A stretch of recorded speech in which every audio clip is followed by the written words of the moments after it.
Bom dia, boa tarde, boa noite a todos. Meu nome é Rafael Duarte e no vídeo de hoje eu vou analisar com vocês o julgamento do RESP 1.919.208 do Maranhão, que foi julgado pela terceira turma da STJ e que teve como relatora a ministra Nancy Andrighi. Em síntese, a questão que foi apreciada pela STJ é a seguinte: se nós tivermos um cenário de um contrato de locação de imóvel urbano, em que o imóvel foi devolvido em condições muito precárias pelo locatário, pode esse locatário ser cobrado pelo locador, tanto no custo relativo ao reparo do imóvel, quanto ao período em que esse imóvel ficou indisponível para locação, a título de lucros cessantes?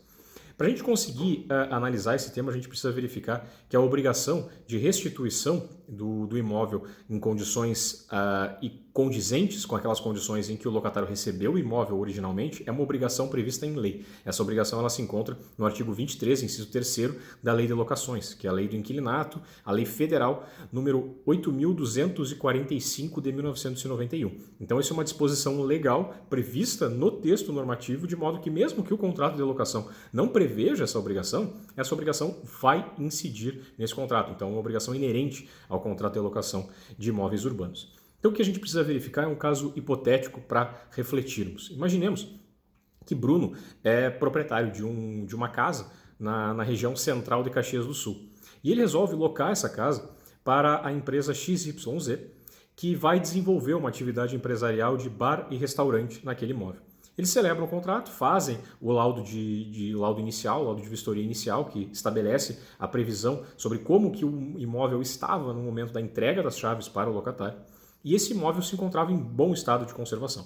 Depois de 2 anos e meio, essa empresa resolve devolver o imóvel.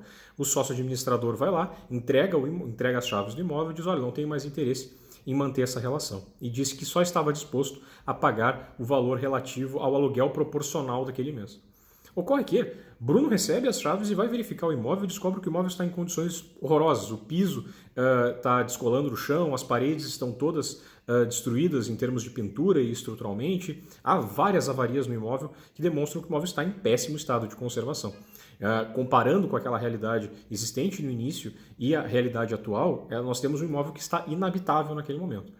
E aí Bruno, obviamente, não concorda com essa situação e diz: não, eu preciso que tu me pagues tanto o valor do conserto quanto os valores referentes ao período em que eu não puder alugar o imóvel para terceiros. E o sócio administrador da empresa locatária disse que não, ele só vai pagar o valor relativo ao aluguel proporcional. E era isso, entregou as chaves. Naturalmente, Pedro não podia se opor a receber as chaves, razão pela qual ele recebeu as chaves, mas fez essa ressalva, de que ele não estava dando quitação a respeito de quaisquer valores. Entrou em contato com o advogado, especialista na matéria, e esse advogado ajuizou uma ação indenizatória em face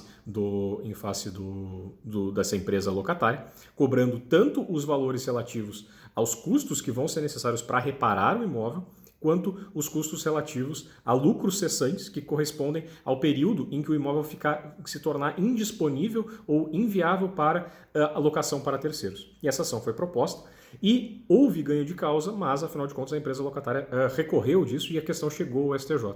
E o entendimento do STJ foi que sim, a postura adotada por Pedro era correta. Ele tinha direito a receber isso. O que foi adotado pelo STJ para definir dessa forma? É que, além dos custos materiais emergentes, que é realmente o custo concreto que ele teve para reparar o imóvel, esse período em que ele não pôde exercer tanto a posse quanto a fruição do imóvel, ela também tem aquilatação econômica, também tem relevância econômica e precisa ser reparado. Por quê? Porque no nosso sistema vige o princípio da reparação integral. E a única forma de nós termos a efetiva reparação integral sobre todos os valores que ele teria direito a receber seria o somatório desse valor que ele gastou para reparar o imóvel e os valores que ele deixou de receber pelo período em que o imóvel estava sendo reparado para revitalizá-lo às condições originais. Então, nesse momento, nós temos essa compilação de pedidos.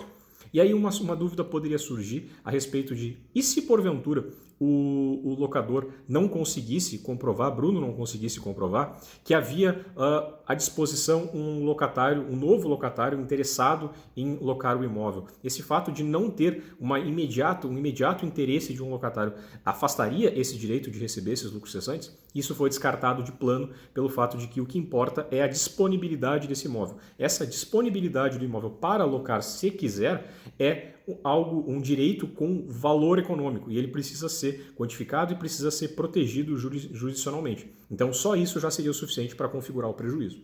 Então, o que nós temos aqui é uma decisão muito importante do STJ para conseguir proteger a figura do locador e criar um incentivo adicional a que locatários não devolvam imóveis nessas condições. E além disso, nós temos um reforço muito relevante para que locadores ajam de forma muito cautelosa na elaboração tanto do laudo de vistoria inicial quanto do laudo de vistoria final, de devolução das chaves, para que nós tenhamos essa comparação entre o estado de conservação do imóvel quando ele foi entregue e o estado de conservação quando ele foi devolvido para o locador. E a gente possa verificar e estabelecer se há responsabilidades do locatário que extrapolem o uso usual, o uso rotineiro e as deteriorações normais da utilização do imóvel com o decurso do tempo. Tá? Então, como sempre, eu fico à disposição de vocês para dúvidas, comentários, porque é sempre um prazer conversar com vocês. Então, fico à disposição. Um grande abraço, cuidem-se e até o próximo vídeo.